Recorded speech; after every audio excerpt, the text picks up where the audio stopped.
हा जो मुद्दा आहे की मराठा आणि ओबीसी, खरं तर हे मराठा वर्सेस ओबीसी मुद्दा नसलाच पाहिजे, कारण हा मुद्दा आहे आरक्षणाचा. आणि आपण आरक्षणाच्या लॉजिकल गोष्टीबद्दल बोलतो तेव्हा आपल्याला टेम्परामेंट जो आहे संविधानाचा काय सांगतो, लेटेस्ट रिपोर्ट आपण पाहिला पाहिजे.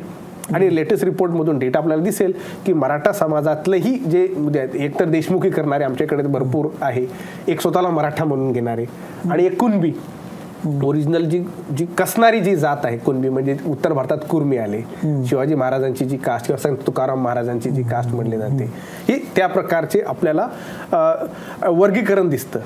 पण आता याच्यात काय माहिती आहे का, याच्यात जो रुलिंग क्लास आहे, जो स्वतःला मराठा आयडेंटिटी त्याचं बेनिफिट भेटलं त्याला, otherwise he would not or she would not have claim Maratha identity. तुम्हाला बेनिफिट नाही तर सरमंजाशी होती ना, म्हणजे रुलिंग क्लासच्या पार्टमध्ये होता.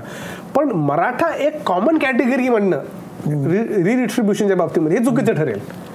कारण मराठा कुड बी एनीबडी, म्हणजे त्याच्यामध्ये आपल्याला मराठ्यांच्या ज्या पोट जाती आहेत, ज्या कुळानिशी ठरल्या जातात महाराष्ट्रात प्रत्येक ठिकाणी कुळानिशी, जोपर्यंत त्याची जबरदस्त आपल्याकडे अनालिसिस होणार नाही किंवा त्याचं प्रतिनिधित्व डेटानुसार भेटणार नाही, तोपर्यंत आपण सरसकट कॉमन मराठा म्हटलं. जसं मुख्यमंत्री मराठा आहे, मंत्रालयात काम करणारे बहुतेक जे उच्च पदाचे अधिकारी आहेत मराठा आहेत, किंवा अनेक ठिकाणी राजकीय नेते आपण सगळे कारखाने शाळा शिक्षण मराठ्यांचे सगळं बिलकुल.